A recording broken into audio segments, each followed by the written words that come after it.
One of the things that I love about this event is the opportunity to bring together people who are creative and innovative and really committed to making our region and our state better. And that's what I get whenever I get in this room of all the people that we have here. How many of you were here last year? I'm just curious, raise a hand.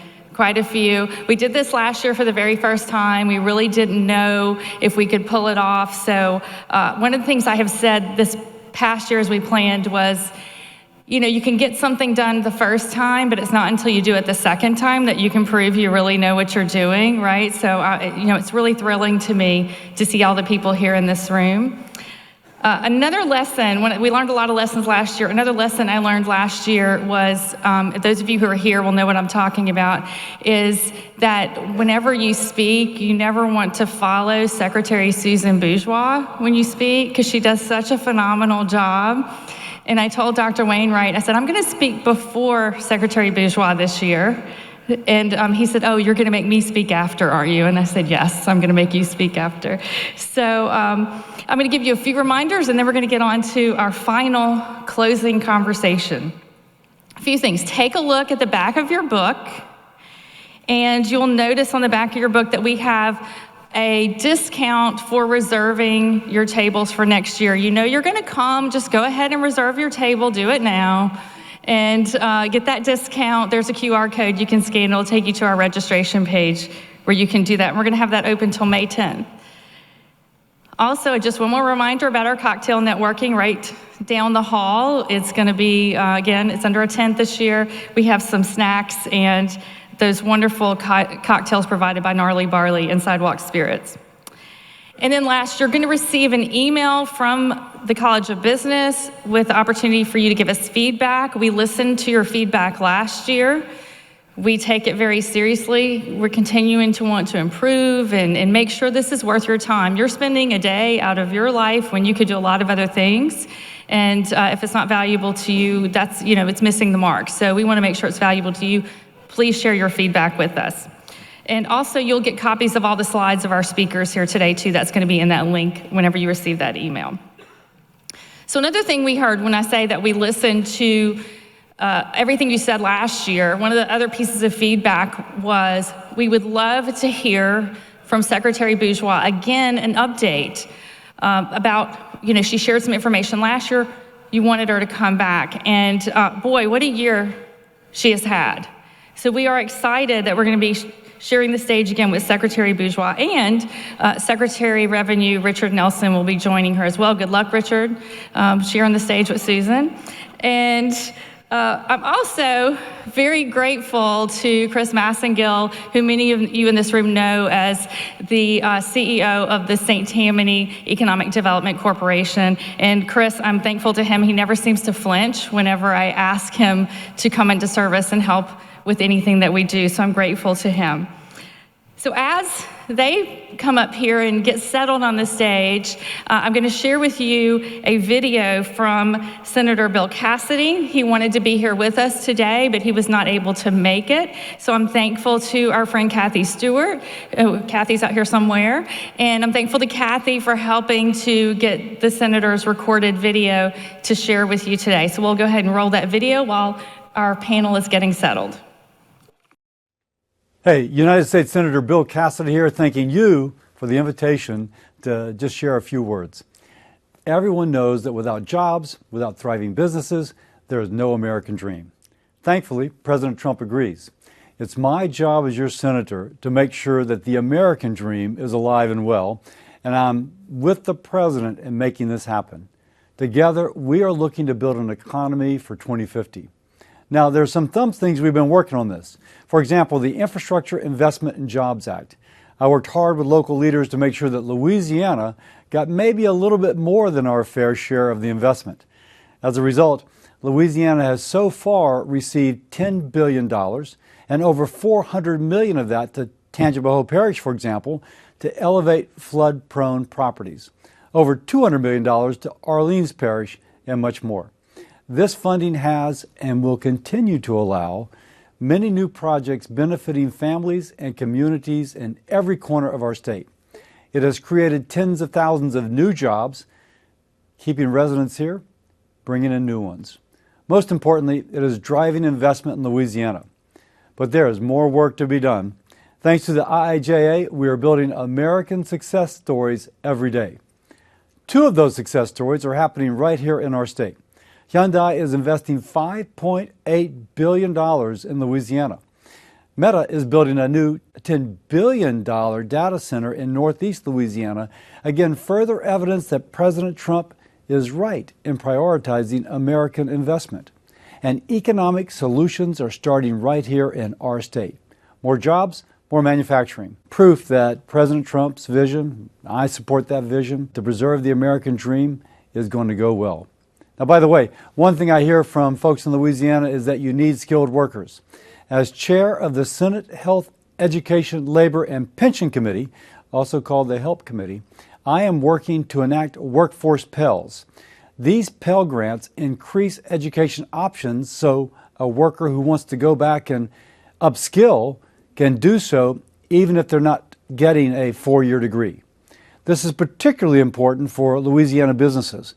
Our businesses need more skilled workers to expand. I look forward to continuing to examine this issue in HELP Committee. So, let's just conclude. I agree with President Trump's vision of bringing more investment to the United States, but I want to bring it to Louisiana. To build an economy making it easier for businesses to get the workers and to give the workers more opportunity to have a better living. I commend every person in this room for attempting to do the same. Thanks for your work. Your efforts are crucial to the health of our economy. So let's keep working to lower the cost for Louisiana families to improve their economic outcomes. We're here at Southeastern Louisiana University. So I'm going to do a little play here. Lions like you should have access to the American dream. Let's make it happen. Lion up. All right. Well, thank you, Senator. Appreciate that video. Dr. Lopez, thank you for the kind remarks. Good afternoon, everybody. Again, my name is Chris Masingill, a part of the St. Tammany Economic Development Corporation team. I want to start by really saying thank you to you all in attendance today. To say thank you again on behalf of the institution for your commitment to Southeastern, to your commitment to our community, to the North Shore, and making the investment both in time and resources to be here today. It is a recognized commitment, and it speaks volumes of the kind of community leaders and business leaders that we have on the North Shore. I also want to take a point of personal privilege to say thank you to my team and to my Board of Commissioners. And in doing that, starting with Dr. Wainwright. He was our past chair last year, an unbelievable leader. We're so glad he's part of our leadership team and obviously the leadership that he's bringing to the university. And if there are other commissioners of the St. Tammany Economic Development Corporation, if you'll just stand or wave your hand if you're here. I know that Joan and others were here. If you're a team member of St. Tammany Economic Development Corporation, would you please stand and let me just tell you thank you. This is a dedicated team trying to help every day build communities, improve lives, and help create jobs. Very proud of this team. But we can't do that in a vacuum. And we do that in a regional fashion here on the North Shore. And I want to say thank you to our partners in Tangipahoa and Washington Parish. I know Ginger Canzalosi was here. President Ryan Seal, I know he was here with us at lunch. Mr. President, where are you? Thank you. He was in the economic development job. I don't know if Bryant Bertini was here, the chair of the Washington Economic Development Foundation, but we really do this together as a part of the economy on the North Shore. And when you think about that economy, you recognize that we are almost a $25 billion contribution to the GDP, not only in the region, but the state. We provide over 500,000 jobs in the region. It's pretty amazing the contribution that these three parishes make to the state. And what an honor it is for me to have this opportunity. Dr. Lopez, thank you for that opportunity to be here with two unbelievable leaders from the North Shore. In fact, the North Shore certainly has shown a great deal of leadership with this administration, and the governor was so wise to tap many of the North Shore leaders to be a part of his cabinet. And today we have two of those, two of our very own, starting with Secretary Susan Bourgeois. Now, both of these individuals need no real introduction, but while I've got the mic and I'm moderating this panel, I'm going to say a few good things about him because I've got to know him personally in the 7 years that I've had the opportunity to be in this community.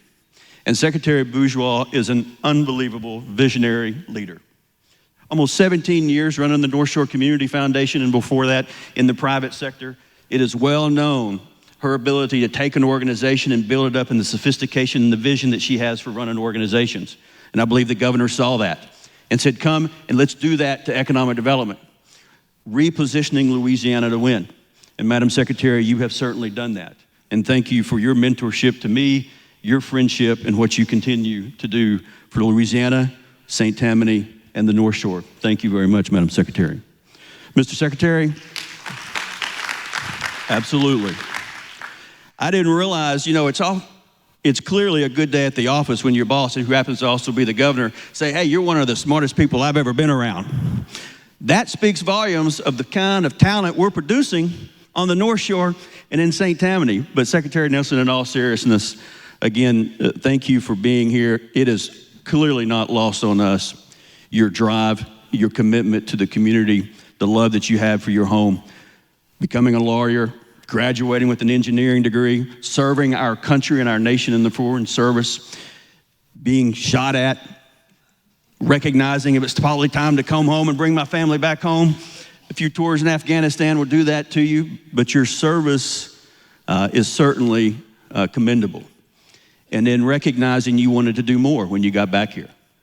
You saw our future for this state. You saw our future for your home. You put your name on the ballot.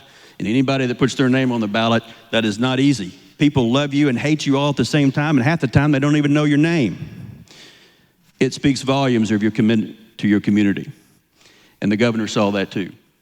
Gubernatorial candidate turned secretary in the Governor Landry's administration. And in fact, what's amazing is that from the governor's own perspective, the kind of work that you all did to restructure and tackle the tax structure in Louisiana, you did in a couple of weeks, and some folks say people have been working on it for 30 years. And you all, this cabinet, your leadership, you did it in just a matter of weeks. So thank you very much for your leadership and your commitment to the state of Louisiana. Now we're going to dive in. We're going to do this a little differently. So we've got kind of buckets of things that we want to talk about. But we certainly need to start because it's been a fast 15 months of Governor Landry's administration and unbelievable momentum, unbelievable success on behalf of the people of the state of Louisiana. When you talk about the 3 major mega projects, the senator had mentioned it in his video, but you think about the $20 billion worth of investments that's been announced just in the last couple of weeks, over 7,000 brand new direct and indirect jobs. What an amazing few months from tackling the tax structure to announcing these big projects, doing, quite frankly, on the economic development side, a complete reboot, a total restructure of how we try to create jobs, incentivize, and do capital investments and make sure that we're keeping the businesses we have, but also attracting new ones. So I'd like to start by doing a look back with both of you, the last 15 months, your perspective. We're here, and then we'll dive into some specific issues. But let's start with a look back, and Madam Secretary, I'm gonna let you kick us off. Great, thank you, Chris, and thank you all for being here and for having me here. All very kind words.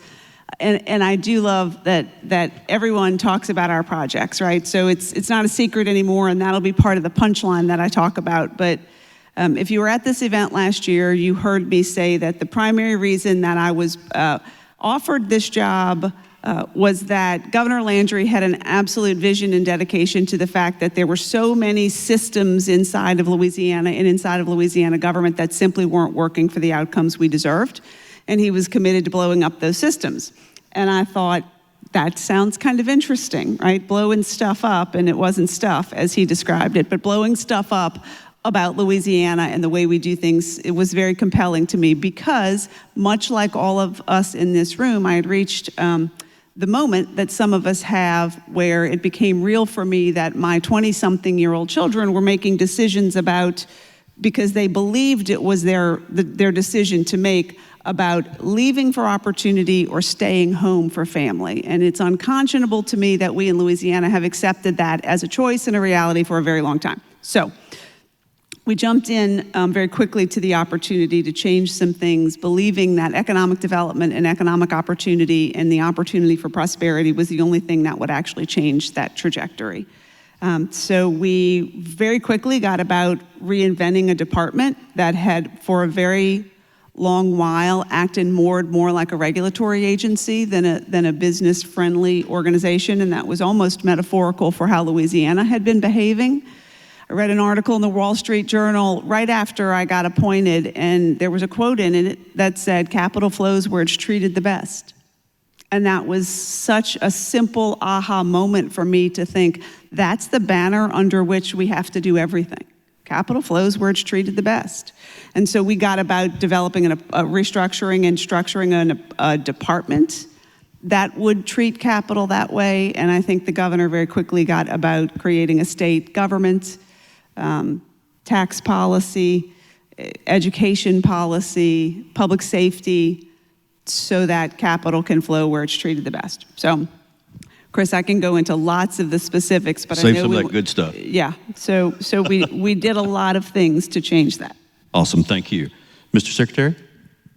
Sure, so I'll just point out a couple things. One, the difference between Susan and I is that Governor Landry appointed Susan because she's capable, competent, would do a good job.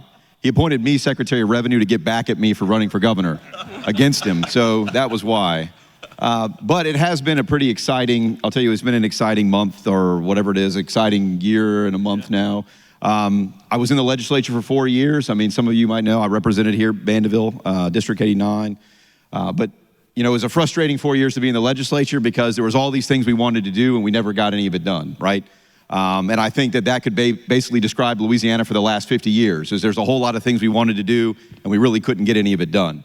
And now, I would say that that's not the case. I mean, we accomplished more in that special session in November. It was only 2 weeks, but it really was the accumulation of probably 50 years of work by a lot of people besides me to try and bring these, you know, policy solutions to really move Louisiana forward. I mean, that was why I came back anyway. I had moved away. I was in the Foreign Service. I was gone. Like many of the people I went to Mandeville High School or LSU, a lot of them have gone too.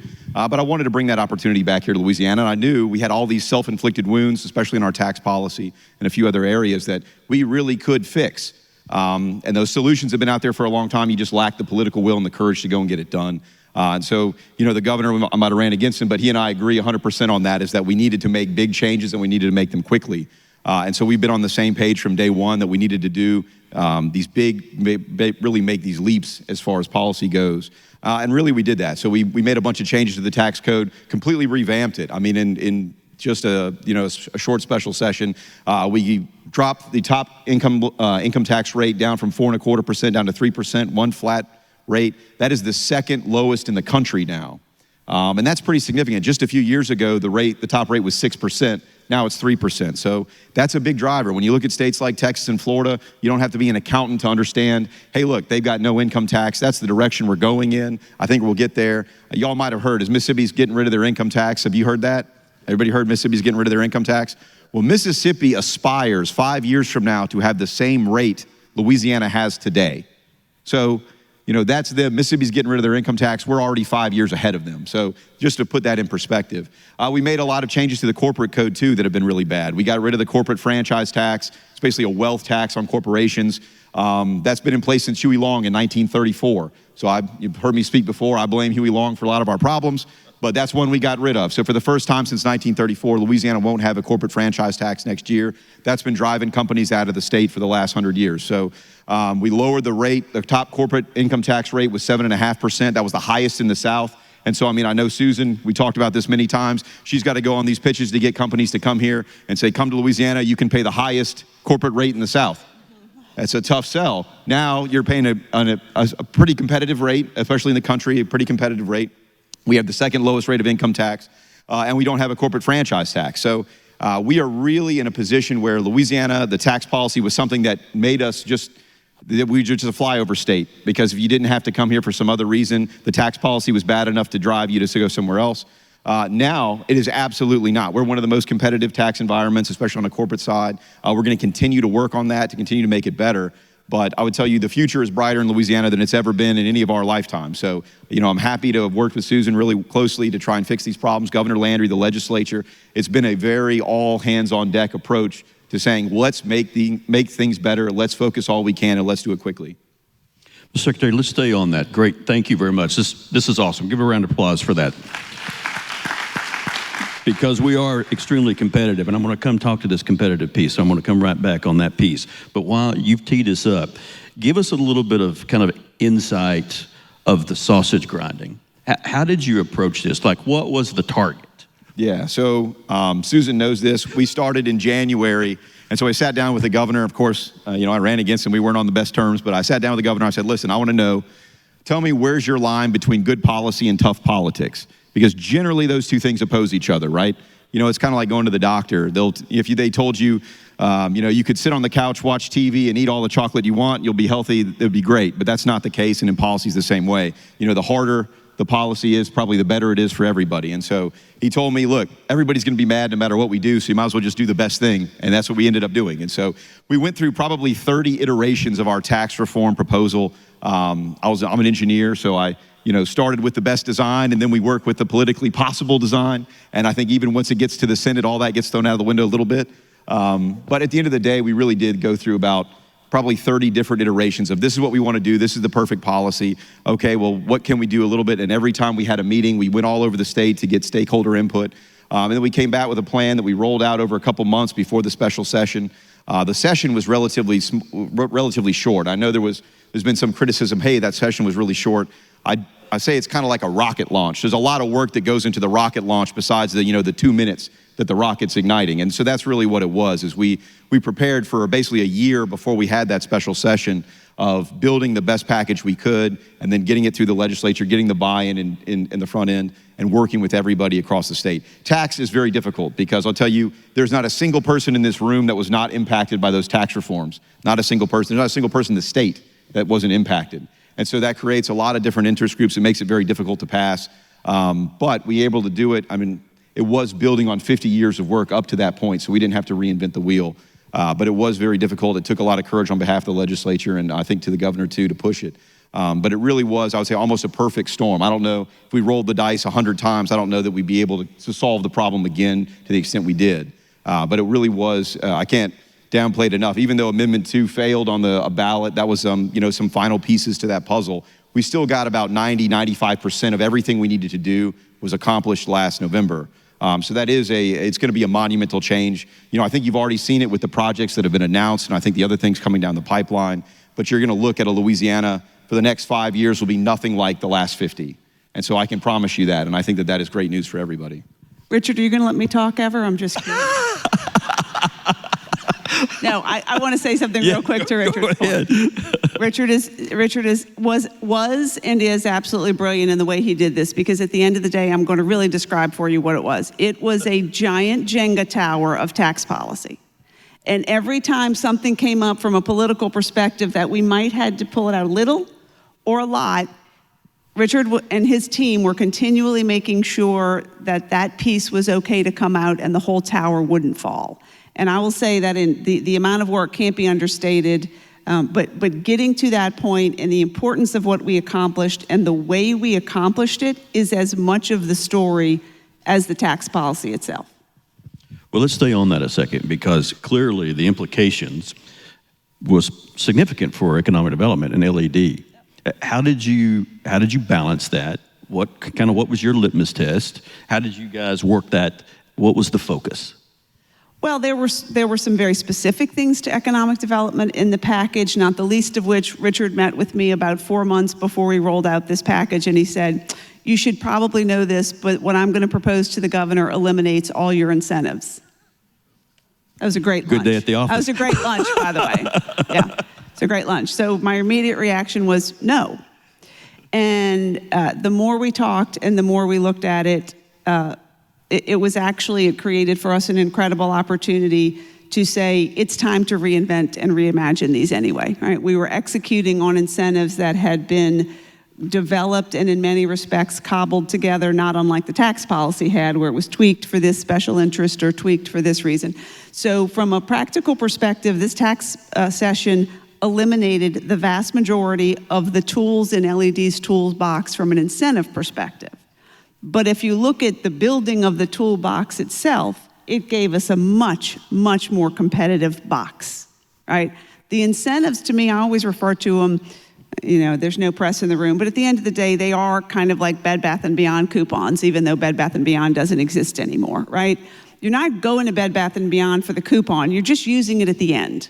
And we had not paid attention for a long time to the merchandise. So what the tax policy allowed us to do was it created much better merchandise. Our incentives were at the end. We're now coming back under the commitment of the philosophical commitment under the legislature, Richard, the governor, and everyone, that on Monday, when we start session, we are introducing 2 new, much more competitive, totally reimagined incentive pieces that put Louisiana, if not equal to, ahead of most of our partner states from that perspective. That's excellent. And you had mentioned Amendment 2. And I think there's clearly been a lot of kind of armchair quarterbacking since then. We had a pretty significant rededication on the ballot here in St. Tammany. I think we were all surprised of what happened statewide. And where do we go from here? How did that impact the overall strategy and next steps? And what's the plan now? Sure. So Amendment 2, if you all didn't know, so it rewrote Article 7 of the Constitution.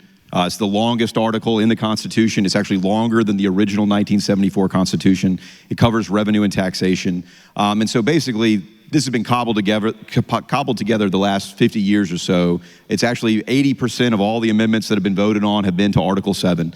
And so we said, hey, look, if we're going to do all this reform, why don't we look at this rewriting Article 7 so that it really puts Louisiana in the best position going forward? And so that was the attempt.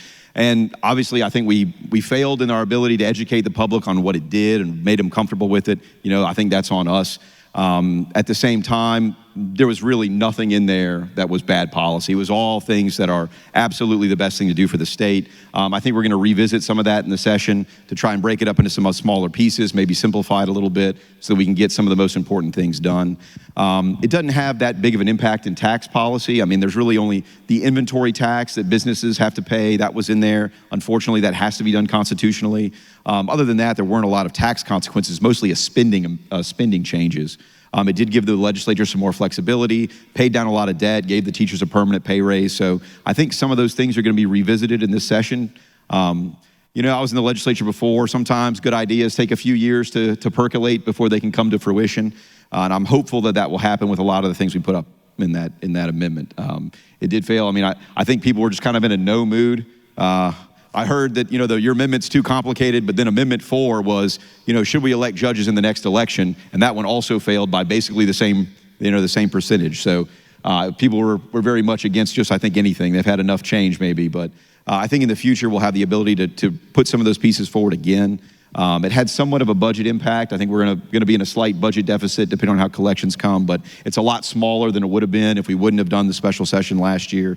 And so we're in a better position, and I think we can bring some of these better ideas to the top in the coming session, and then it'll probably be on the ballot in the future. So Secretary Bourgeois, how does that impact economic development, or does it? I don't think, again, it's another one of those Jenga pieces. I don't think the tower absolutely didn't crumble, and it's not in risk of tumbling. I think, to Richard's point, what the failure of the amendment did was it just makes it harder for us to spend our money in ways that are more flexible and responsive, and I will say wise to whatever's happening in our economy at the time, right? I mean, they're just some very basic things. So it makes it harder for us to spend the money on the kinds of things that I think at the end of the day can leverage and accelerate the growth and the prosperity. But I absolutely believe that this legislature is incredibly committed to making those kinds of things happen. And I will say, again, we're just going to keep talking about Meta and Hyundai and all the great stuff we're doing. But those kinds of wins really do position us to go into this session, and the legislature is bought in on making sure we have the tools from a financial perspective, an incentive perspective, and hopefully a policy perspective to continue to have those kinds of wins. Do we see a constitutional convention? Well, I'll tell you, People told me that Amendment 2 was too complicated. That was one article. So I think if we rewrote all 25 of them or whatever, I think that it'd be a little bit more complicated. The governor supported a constitutional convention. I think there are a lot of problems outside of Article 7. However, Article 7 is, I would say, the meat of the problems that exist in our state. But I think it's difficult. That we tried to do the constitutional convention, didn't even get out of the Senate, right? So this one, Article 7 rewrite got to the ballot, and we saw what happened, and we're going to have to reevaluate. But there are a lot of problems, and that's part of the problem. I mean, like, one of the things, it's kind of funny because, people complain, hey, the amendment was too complicated. But really what you're complaining about is the Constitution is too complicated. And that was what the point of the amendment was taking a lot of the things that didn't need to be in there, taking out and putting in statute so we didn't have to vote on it every time we changed a comma, right? But that's the way that it's set up. So I think there is a lot of room for improvement in the Constitution, and hopefully we can continue to move the ball forward. Excellent. Yeah. Madam Secretary, will we see a constitutional convention? No. No. You heard it here first. Duly noted. All right, we're going to not really pivot, but I want to turn, being the economic development practitioner, we got to talk about economic development, hardcore economic development. And first of all, I want to say thank you for allowing me to sit on the LEDP, which is a Louisiana Economic Development Partnership. It's the new private sector board that was created with the restructure. We just recently had some major movement. You led the way in a major new strategic plan.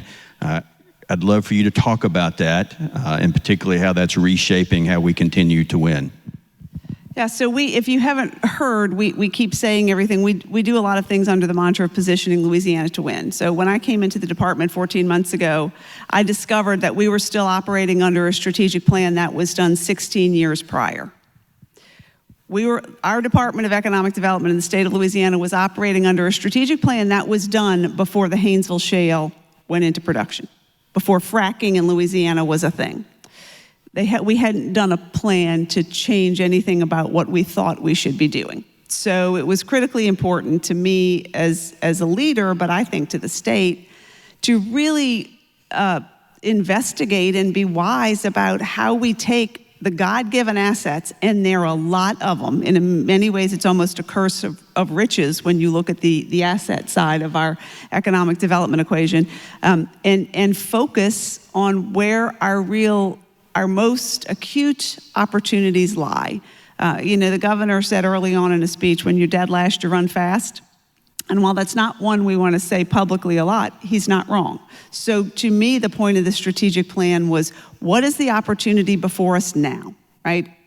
What do we need to do next, quickest? What do we need to seize on before perhaps the opportunity goes away? So we got about the work very quickly. We engaged McKinsey because I thought it would be very powerful to have a firm that had a global perspective, but I think it was also wise of us to engage a local consulting firm that did all the outreach. So at the end of the day, we now have a plan that was just adopted last week that was bubbled up from, driven by, and really fundamentally rooted with the locals first, fed up to and through the McKinsey consultants who have a very global view. Their access to research, their access to best practices was really incredibly valuable, and overlaid the Louisiana, the local, the realities of our place, both assets and liabilities, with global best practices.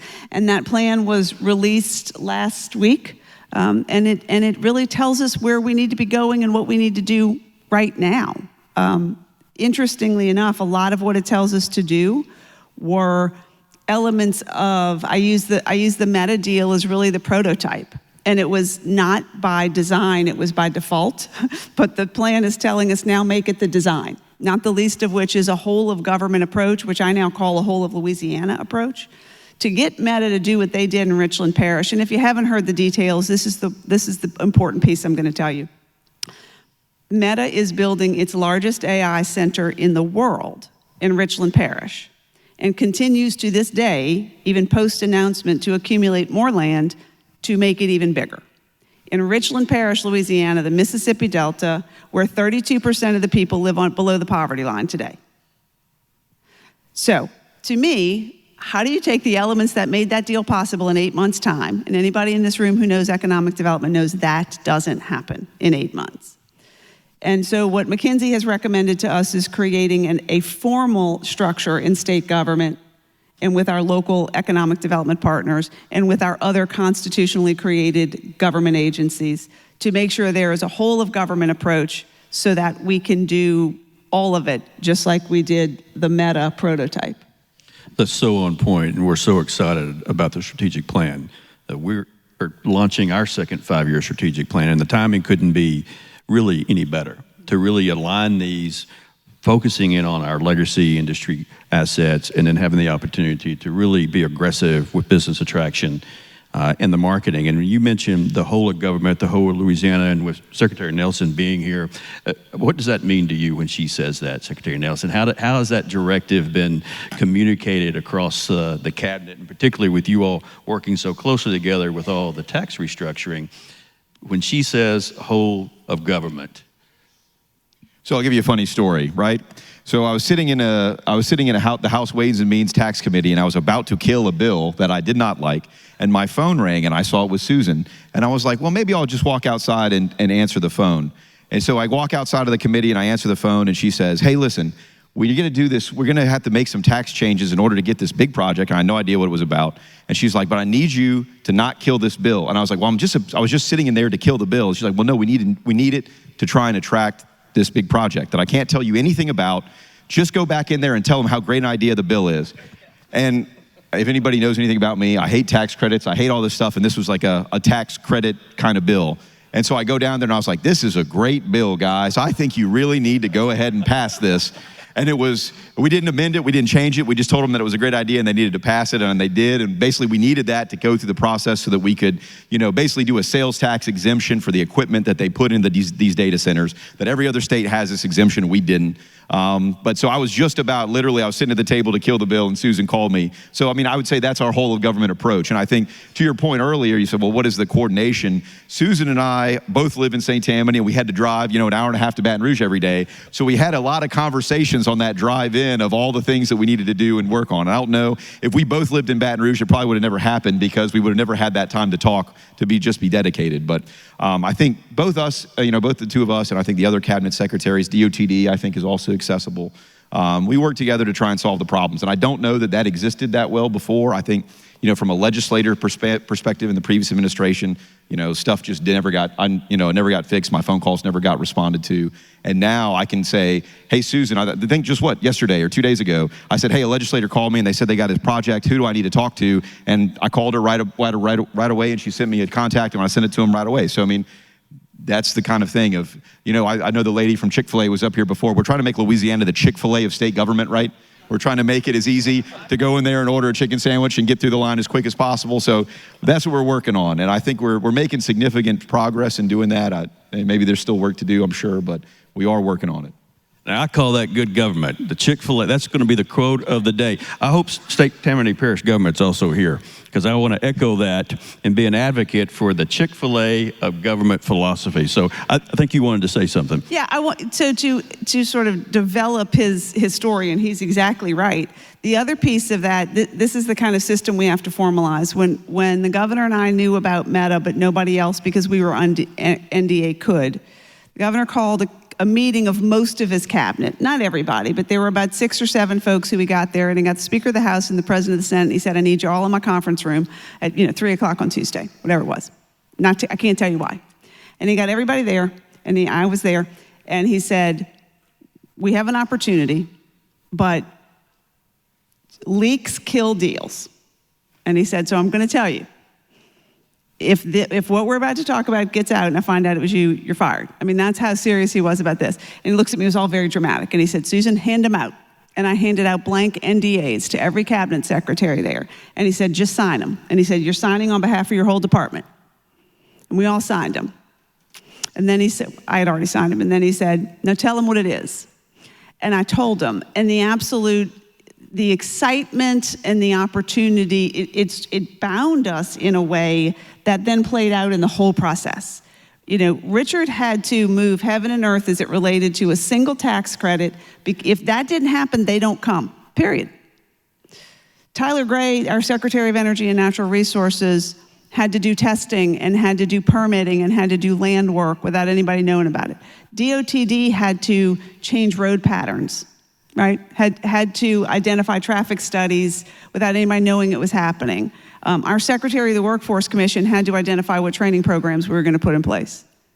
The head of the Louisiana College and Technical System had to go start developing a curriculum without anybody knowing about it. The Speaker of the House and the President of the Senate had to get $20 million in the budget without anybody knowing about it. We didn't end up needing that $20 million for this project, but we thought we might. Like, those are the things that happened to get this project. Formalizing that system is what we intend to do, so it's not a one-off because we all get along and trust each other, because it's how Louisiana does business moving forward. And that truly is the difference between winning and losing. And the economic future of this state is rooted, and that's how you compete. So thank you for that, and thank the governor for being so focused on that repositioning. It is the difference between winning and losing business investment and the future economically of the state. While we have some time left, we want to make sure we get to some questions.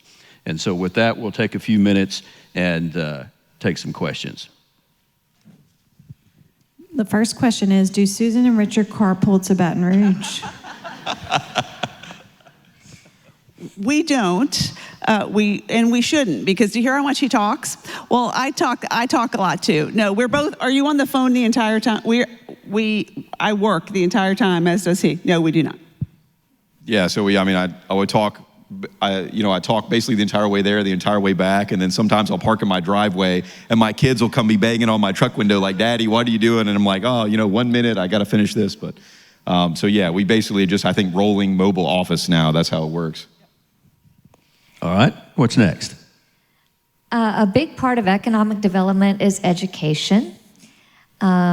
And there's a correlation between education and income. So with that in mind, what do we as a state do to improve education? Well, you all set this up for me. I don't know who asked this question. So when I was in the legislature, there were two things I worked on. One was the tax code, and the other was elementary literacy.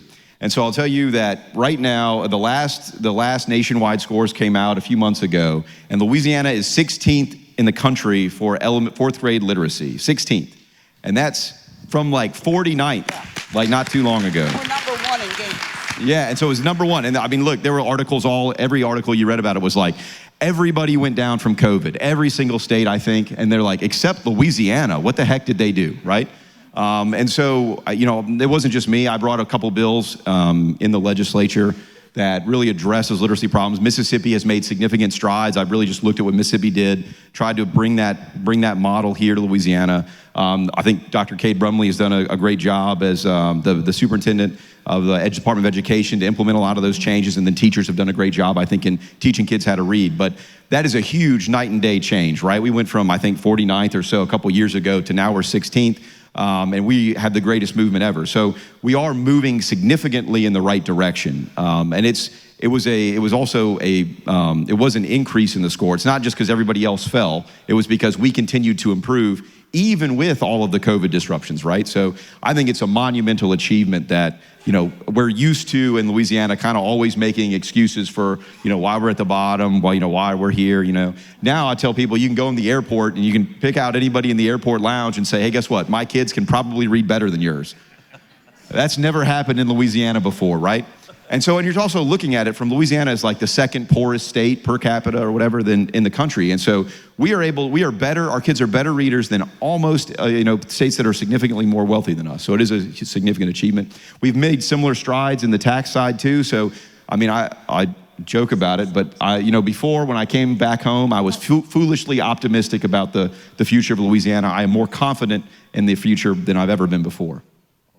Yeah, I want to add, so there's another piece to that, and Richard's exactly right, and so much of what I talk about in our department and every speech I give and is changing the narrative about Louisiana is really about telling the story of the opportunity, louder, better, stronger, and all of us have a role in that. So he's exactly right on all the good side of things. There's another piece, though, that we discovered through our strategic plan that's the bad kind of gut punch, and that we all know the out-migration patterns, right? Everybody knows Louisiana is the only southern state that has lost population in the last 5 years. except actually last year we reversed it. We gained a little over 10,000 people. But McKinsey looked at the outmigration patterns for you, and this is where the people in this room need to not leave here without absolutely deciding we all have a role in changing this. Of the people who left, 43% of them have a bachelor's or master's degree. That's a death spiral for a state if we don't reverse that. Richard's exactly right. The absolute progress we have made in education can't be understated. And the absolute acute need to reverse that statistic needs to be right here for all of us. I think we got time for one more. And continuing with that, and I remember Susan talking about this last year, are there any considerations to incentives to keep our best students in Louisiana? Can you continue that? Yeah, so we have such a great part. This is one of the things about this whole of government approach. Workforce development, needless to say, LED and economic development has a role there. We're alongside that continually because we can win projects all day long, but if we don't have a qualified workforce, right, we're not going to win for long. So our partners at the Louisiana Workforce Commission, Secretary Showen, but our partners in higher ed and the community and technical college system are very aware of this. And I do know that Susie and Kim Hunter-Reid from the Board of Regents are together bringing a bill that works to stem that tide. I'm not going to say, it's politically, it's a hot button, but, you do realize with TOPS, we're paying for those kids to get educated, right? So the way we do it now, the best and brightest, we're paying for their TOPS to get educated at a Louisiana institution, and then they're leaving. So I do think there's a lot of conversations and thought about looking at how we administer TOPS, looking at how we incentivize people to stay. But I do know LED is not the only department looking at that. You want to add anything to that? No, Susan said it perfectly. Good, smart man. All right, closing thoughts, and we'll round this thing out. Where are we going to be a year from now, and what is your number one priority in moving forward? We'll start with you. Yeah, so taxes, the tax policy changes, a lot of these things that we were talking about, and I think a lot that we've seen over the last year, it's kind of like turning a battleship, right? So it takes a little while. Once you start throwing the rudder, it's going to take a while to turn around. But I think after that, you're going to start seeing the results pile up. And I think we made significant changes to the tax code. That used to be a huge inhibitor to bringing businesses here, for keeping people and businesses here, and it's no longer the case. I mean, I said all the time, Louisiana has a royal flush of resources. We've got the Mississippi River, oil and gas, culture and tourism. We got all this great stuff, but we had this terrible tax policy that was designed in 1934 and really hadn't been changed. Now we are one of the top most competitive. So I think we're going to continue to see the benefits of that. I think the educational changes are moving in the right direction. I'm going to continue to work to make the tax code even better, even more competitive, easier for businesses to work with, make the Department of Revenue easier to interact with. And I think those changes will continue to move the ball forward significantly. I think as we have the success, the success builds on success, right? So, we see the results of all these things. We see ourselves moving up in these rankings. We see these big projects coming. I think it'll make it even easier to make the changes that we need that are necessary. So, I have the absolute optimism in the future of the state. And I think even a year from now, the next 5 years are going to be completely different than the last 50. We're all going to be able to go and say, not only is Louisiana good at football, not only do we have the best food, but you're going to have, the kids from Texas and Virginia and Florida, the kids are going to be moving here for jobs instead of the other way around. And I think that's always been my goal. I think that's all of our goal to see that. And I think we're going to see it moving forward.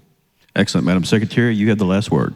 Yeah, that's great, because this is sort of the numbers to what Richard just said, right? So I'm going to prove the optimism. I share in 100% of his optimism. Chris, so I'm going to give you some numbers, and I hope some of these imprint for you. You said something about the 20 billion or so projects that we've announced, okay? So actually, since Governor Landry took office and Richard became secretary and I became secretary, we have announced about $44 billion worth of capital investment in Louisiana, and that's almost 4,000 direct new jobs just in the last 14 months. But this is the part that's even better. Okay, there's a pipeline, right? We have a pipeline in our department, and if you're not counting, how do you know? Our AB pipeline, which is what it's called, which means those are projects that we and our team in business development work at least weekly. So we are aggressively working on these projects at least weekly. These are, and this gets updated for me weekly, ironically on Thursday. So this is the brand new number. Our AB pipeline right now has 188 projects in it, representing 33,000 jobs and $147 billion in CapEx. That's the opportunity right now. That's awesome. I'll take that every day. And I know there's a few of those projects for St. Tammany in there too. So, well, thank you, Secretary Bourgeois, Secretary Nelson. Thank you so much for fitting us in. We know you have a lot on your calendars, a lot coming at you. We really appreciate it. We love the fact you're from the North Shore, and just keep doing what you're doing. And thanks for being so awesome. Thank you all for participating and listening to us this panel. Dr. Wainwright, I'll turn it over to you, sir. Be blessed, everybody. I want to thank you again, Chris, Susan, and Richard. And I'll tell you, I've never been more excited about the future and the prosperity of our state.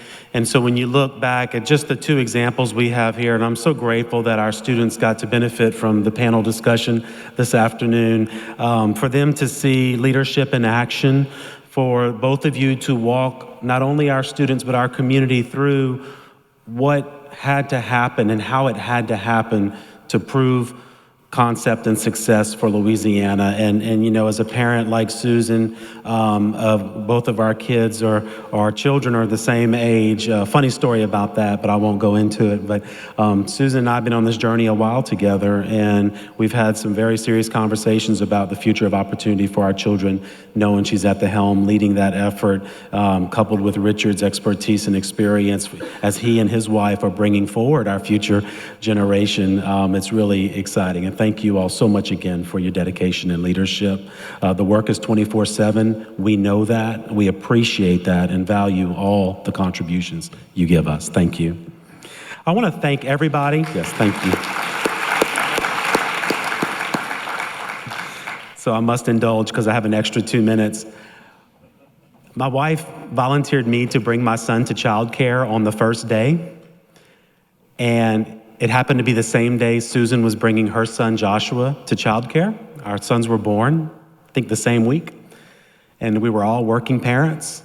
And when we arrived, my throat was getting tight and I thought I was having an anxiety attack, but I proceeded to break down and cry and putting his crib medal on his crib at daycare. And Susan was there to pick me up off the ground.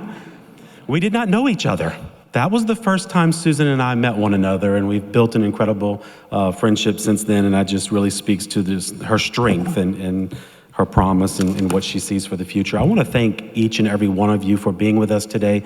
To the university team that's with us, our College of Business Leadership, Dr. Lopez, her team, our faculty, and all of our Southeastern partners, thank you for being with us to make it the success that it is. Special shout out to our students who have done an incredible job today. Our catering, Aramark, who catered lunch today, want to thank them. Your feedback from last year, our inaugural Executive Business Forum, set the tone for today. So we're going to ask you for your feedback on this program.